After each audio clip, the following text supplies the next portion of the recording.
Should parents talk to their children about self-harm? Hello everyone, dear parents. Today, we're going to discuss a topic that might feel quite sensitive but is incredibly important in our parenting journey. When children engage in self-harming behaviors. Should we avoid the subject? Or is it better to talk to our children about it openly? This is not an easy question to answer.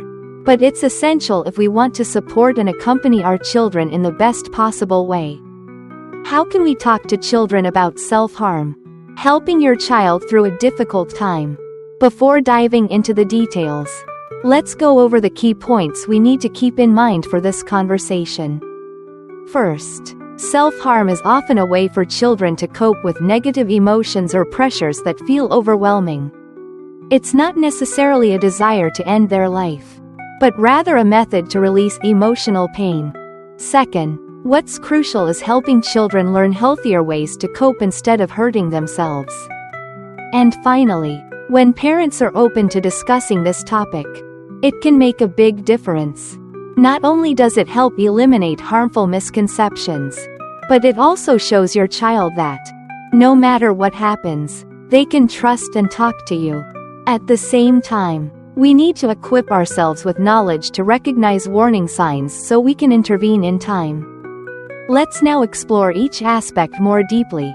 Understanding self-harm in children. So, what exactly is self-harm? And why do children do it? Let's take a closer look. For many young people, self-harm is an attempt to cut off or release intense emotions or pressures they feel they can't endure.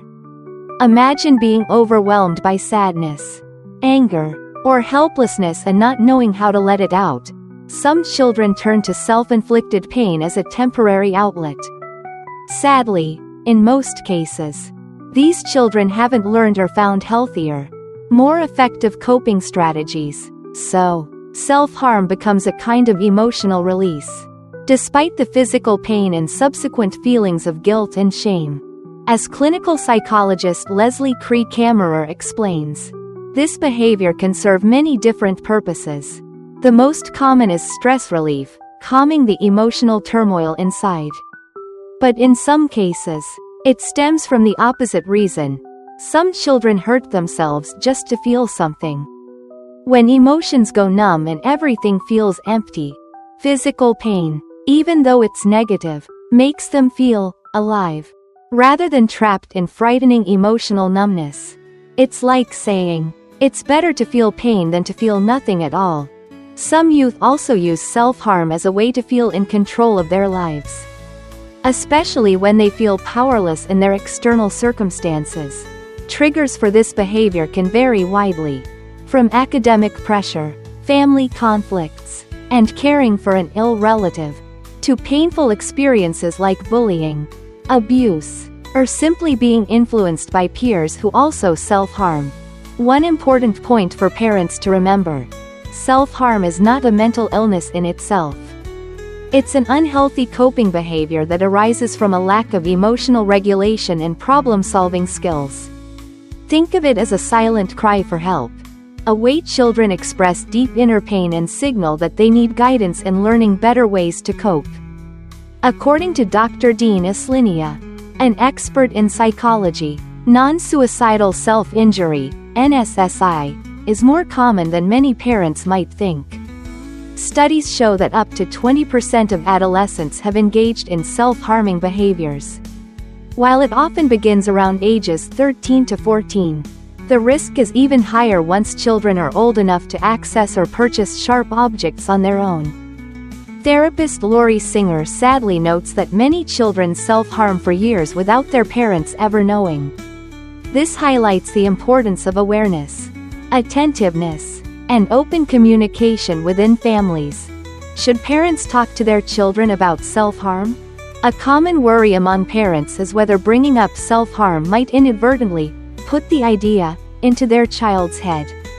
Could it trigger curiosity or lead to experimentation? Let's hear what experts say.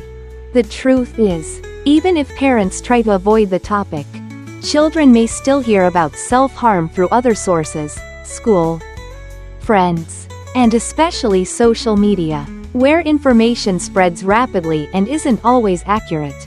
That's why, rather than letting your child absorb potentially misleading messages passively, it's far more beneficial for you to initiate an open and honest conversation. When you talk to your child, you have the chance to provide accurate information and dispel dangerous myths, like the idea that self-harm is a cool or romantic way to express emotions. More importantly, you're sending a powerful message: we're here for you. You can talk to us about anything, no matter how hard or embarrassing it may seem. You are not alone. Mental health counselor Kristen Souza also agrees that shielding children too much from dark topics is unrealistic in today's world. Instead, build a relationship based on trust so that your child knows they can turn to you for support, whether they're struggling themselves or worried about a friend who is. If they believe you'll help without judgment or overreaction, they'll be more willing to open up. However, as mentioned earlier, self-harm doesn't always indicate suicidal intent, but it is a sign of deep emotional distress. Addressing it takes significant effort from the child, and also requires support from both family and professionals. Dr. Cree Kammerer adds that children who self-harm often struggle with persistent urges, even when they don't want to hurt themselves. Feelings of shame and guilt make them hide the behavior, which only makes it harder to address. That's why Dr. Aslinia emphasizes the importance of not just talking openly, but also learning to recognize warning signs. Sometimes, parents don't realize there's a problem until injuries become severe enough to require medical attention. Honest conversations can prevent this behavior and serve as a bridge to professional help. Recognizing early warning signs. To support your child effectively, it's crucial to be able to spot potential warning signs of self-harm. So, what should parents look out for? Unexplained injuries, cuts, scratches, bruises, or other marks on the body with no clear explanation, especially on areas like the wrists, arms, thighs, or torso. Children might say these are from accidents. But if it happens repeatedly or seems suspicious, pay close attention. Wearing long sleeves or pants even in hot weather. This may be an attempt to hide wounds or scars. Changes in behavior. Your child may become impulsive, irritable, withdrawn, or display mood swings that seem unusual. Language of despair. Listen for expressions of hopelessness, worthlessness, or comments suggesting that life feels meaningless. Traces of blood. Bloodstains on bedding, clothing, towels, or tissues without explanation. Possession of sharp objects. Items like razors, safety pins, nail scissors, pieces of glass, or bottle caps being kept in unusual places. Spending extended time alone, especially in the bathroom or bedroom. Or becoming socially withdrawn, avoiding friends and family. Avoiding situations that require revealing skin, such as refusing to go swimming or always changing clothes in private. If you notice any of these signs in your child, don't ignore them. Gently seek to understand more, without judgment, and most importantly, reach out for support from mental health professionals. They have the knowledge and skills to assess the situation and offer guidance tailored to your child and family.